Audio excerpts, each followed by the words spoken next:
ये कहानी एक ऐसे लड़की के ऊपर आधारित है जिसका कोई बॉयफ्रेंड नहीं है। अपने इसी कमी को पूरा करने के लिए वो पूरे घर में तबाही मचा देती है। मूवी में आगे बढ़ने से पहले मैं आप लोगों से रिक्वेस्ट करना चाहूंगा कि आप लोग ईयरफोन्स लगा लें क्योंकि आज थोड़ा अलग होने वाला है। और इस मूवी का नाम है नॉट अनदर टीन और ये मूवी 2001 में रिलीज हुई थी। मूवी के स्टार्टिंग सीन में हम जैनी नाम की एक लड़की को देखते हैं। जैनी एक पुरानी रोमांटिक फिल्म देख रही थी जिसे देखकर उसका मूड बन जाता है और उसके बाद वो बाबा मूसा खां बंगाली का औजार निकालती है और अपने मौत के कुएं में डाल के आनंद लेने लगती है। तभी अचानक आके उसके पापा उसको हैप्पी बर्थडे विश करते हैं और जैनी अजीबोगरीब शक्ल बनाने लगती है क्योंकि ना तो जैनी उस औजार को बाहर निकाल सकती थी और ना वो उसे अंदर रख सकती थी। तभी उसके दादा दादी भी वहाँ केक लेके पहुंच जाते हैं और जैसे ही उसका डॉग उसका ब्लैंकेट खींचता है तो वो केक पर जाके गिरता है, जिसे देखकर सबको पता चल जाता है कि जैनी आखिर क्या कर रही थी। उसके बाद जैनी के पापा दोनों बहन भाइयों को स्कूल छोड़ने जाते हैं जहां जैनी का भाई उससे बोलता है कि तुम्हारा एक बॉयफ्रेंड होना चाहिए।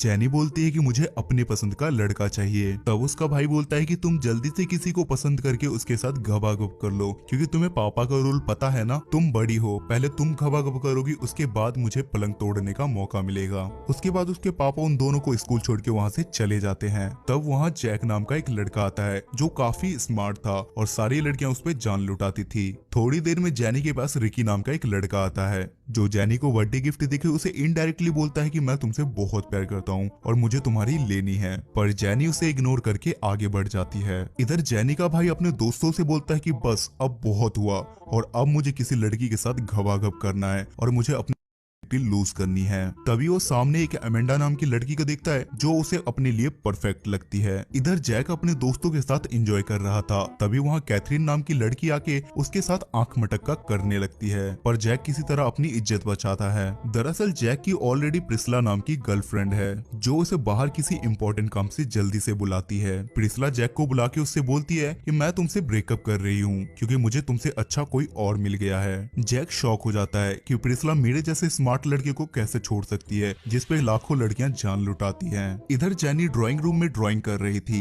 लेकिन ड्राइंग में बार बार मिस्टेक होने की वजह से वो ड्राइंग की माँ बहन एक करने लगती है।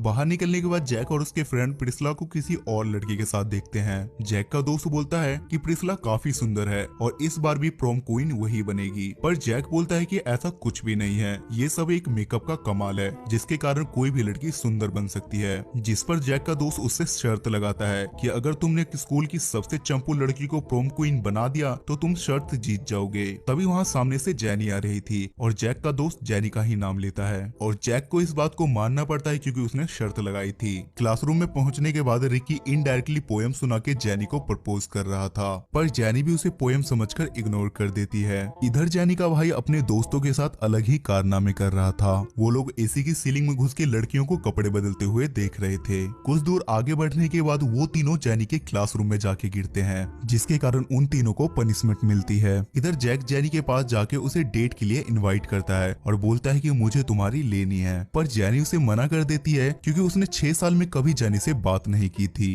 दरअसल जैक एक फुटबॉल प्लेयर था और अगले दिन मैच के दौरान वो बस बैठा हुआ था क्योंकि पिछले मैच में जैक की गलती की वजह से उसके दोस्त की जान चली गई थी और तब से जैक को मैच में सस्पेंड कर दिया गया था। इधर जैनी को जैक के बारे में सोच के बेचैनी हो रही थी और वो अपने पापा से इसके बारे में एडवाइस लेती है जहां उसके पापा बोलते हैं कि तुम्हें उसके साथ डेट पर जाना चाहिए था और यही हाल जैक के घर पे भी था। इधर जैक के पापा जैक से बोलते हैं कि बेटा हमें पता है कि तुम्हें गर्लफ्रेंड की जरूरत है और रिसेंटली तुम्हारा ब्रेकअप हुआ है। जिसके बाद जैक अपनी बहन के पास जाके लड़की पटाने की निंजा टेक्निक सीखने जाता है, पर उसकी बहन उसकी ही इज्जत की कोशिश करती है जिस पर जैक उससे बोलता है कि तुम मेरी बहन हो। कैथरीन बोलती है कि मुझे इससे कोई फर्क नहीं पड़ता। अगले दिन जैनी के भाई को कुछ लोग कपड़े की तरह धो रहे थे। जैक उसे बचाने के लिए जाता है पर जैनी का भाई उसे ही मारने लगता है, जिसके बाद जैक उसकी अच्छे से सफाई करता है और तभी वहाँ जैनी भी आ जाती है। पार्क में जैक गाना गाकर जैनी को इम्प्रेस करने की कोशिश करता है, पर उसके गाने की लिरिक्स के हिसाब से लग रहा था कि जैसे जैनी के पास कोई गन हो और जैक सबको वार्न कर रहा है, जिसके कारण पुलिस जैनी को पकड़ लेती करती है, पर बाद में जेनी छूट के जैक के घर जाती है और वो जैक से बोलती है कि तुम मेरा पीछा करना छोड़ दो,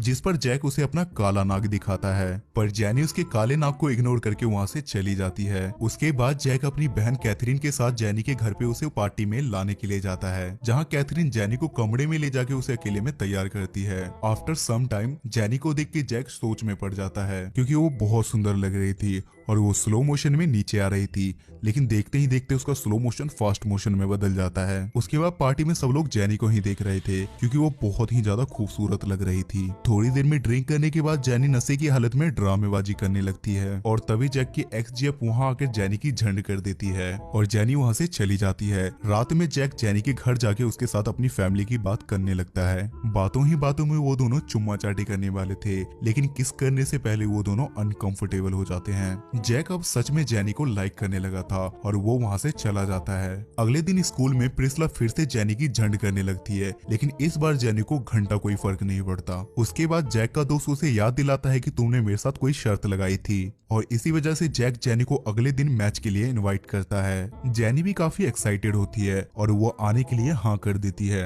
अगले दिन फिर से मैच हो रहा था, लेकिन जैक साइड में शांत बैठा हुआ था क्योंकि वो सस्पेंड था। लेकिन तभी जैक की टीम हारने वाली थी और जैक की टीम में से कुछ लोगों को चोट भी लग चुकी थी, जिसके कारण जैक को खेलने के लिए भेजना पड़ता है। पर जैक वहाँ जाके कुछ उखाड़ नहीं पाता और वो लोग मैच हार जाते हैं। मैच के बाद जैक उदास था, पर जेनी उसके पास जाके उसे मोटिवेट करती है और वो बोलती है कि एटलीस्ट तुमने कोशिश तो की, ये बस एक गेम है, इसमें हार जीत चलती रहती है, तो इसलिए तुम अपना मूड ठीक करो। तभी जैक का दोस्त वहाँ आकर जैक से बोलता है कि हम आज मैच तुम्हारी वजह से हारे हैं और मैं जेनी को सब कुछ बता दूंगा। उसके बाद वो जेनी के कान में कुछ कहता है, ओम सीमाम बिंग बिंग बो तिंग सस्ते न से। पर जैक अपने मुंह से ही जेनी को सब कुछ सच बता देता है कि वो बस शर्त के लिए जेनी के पास आया, जिसके कारण जेनी वहाँ से गुस्सा होकर चली जाती है।